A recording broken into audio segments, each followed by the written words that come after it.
find what you're looking for? Yeah. And now we need to kill it. I'm not gonna lie, it's real ugly out there. Down! Can we watch each other's backs? Like always.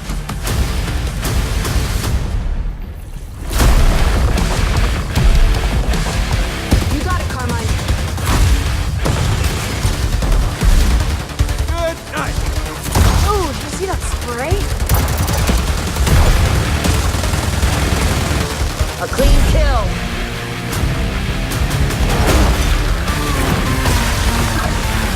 Bomb set.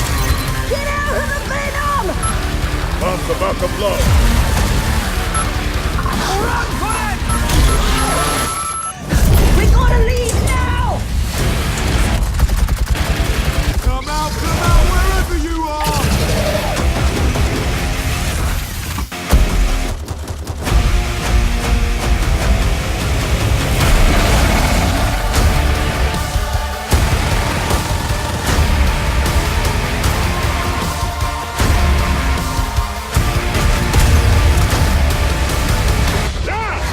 You remember me? Now's the fun part, bitch!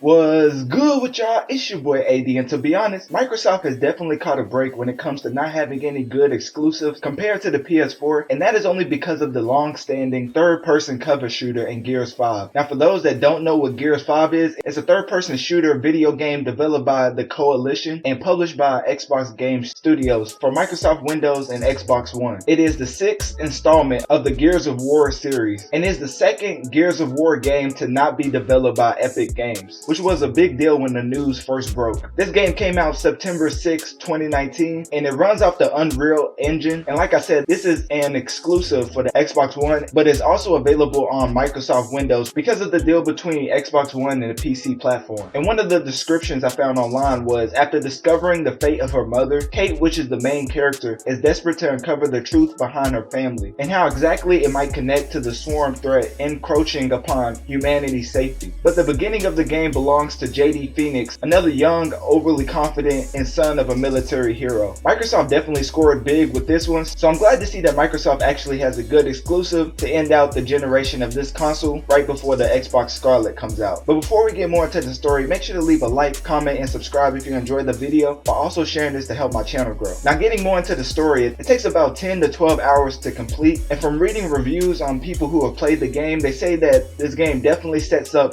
Gears 6 or whatever the next installment is going to be called, and also that it has a Halo 2 type ending. They also stated that Coalition, the developer, finally made enough changes to call this game innovative, especially when you compare this game to Gears of War 4. So like I said earlier in this video, the main character is Kate, but the new thing about this game is that she is assisted by a floating robot called Jack, which helps you get weapons on the battlefield, unlock safes, etc. You can also upgrade him as you progress through the game. Some of these upgrades are really important, like flash blinding the enemies, reviving you, and healing you, which is really helpful towards the end of the campaign. Gears 5 has a different type of storytelling than the past installments, and most people compare this game to Uncharted and God of War. So in my opinion, that's great company to be in, especially for a Microsoft exclusive, because before this game, Microsoft really didn't have any games to offer to compete with the PS4. Moving on to weapons, everybody is talking about a shotgun with a chainsaw attached to it called Lancer, saying it's a really good weapon to be the default weapon in the game. Other notable weapons would be the boom shot, the Moat sniper, and a new weapon called the Claw. There were definitely upgraded tweaks and balances in this game, which made the new and old weapons not seem like they was overpowered or vice versa. This game also has a multiplayer mode, which consists of a 5-on-5 type team deathmatch, and with this game they added more customization options and support to switch up your playstyle. Multiplayer in this game is similar to the last installments, which isn't bad, but it just means that long-time Gears players will easily be able to adapt to this new game. So really there's not much to talk about, as it's the same formula used in the past installments, but just upgraded mechanics such as the progression system, customizable loadouts, and overall leveling up system. Now, the game mode that made the Gears of War franchise what it is today is definitely the Horde mode, which you create a team of 5 consisting of randoms or friends, and you take on 50 waves of enemies while building forts, buying new weapons, and getting character perks to make yourself stronger. The new addition to Horde mode brought by Gears 5 is the ability to share your resources. And people are saying that this Horde mode makes you feel more involved even if the gameplay is somewhat similar to the other Gears. Now, getting into critic reviews, IGN gave this game an 8.8 out of 10, saying Gears 5 campaign doubles down on story and brings enough welcome gameplay improvements to make it a great ride. Also, GameSpot gave this game a 7 out of 10, saying Gears 5 is very much a return of those best elements of Gears of War, but with the focus on making the game feel somewhat more adaptive to your particular ways of playing. Whether you want campaign or co-op, competitive or quick play, there's an option for you in Gears 5 and plenty of stuff to reward you for time spent in skill games. Now, last but not least, Metacritic on the version of Xbox One gave Gears 5 an 85 out of 100 and the user score is an 8.8 out of 10. For the PC version, Metacritic score is an 81 and the user score is a 7 out of 10. So in summary, Gears 5 does a great job on rejuvenating the third-person cover shooter, and that's one of the main reasons for this game being rated so well. But let me know, what do you think of Gears 5, and do you think the success of this game will help Xbox in getting better exclusives when their next gen console, Xbox Scarlet, comes out sometime in the near future? In my opinion, I feel like Microsoft definitely needs to step their game up, as the PS5 looks promising, and the only way to overtake PlayStation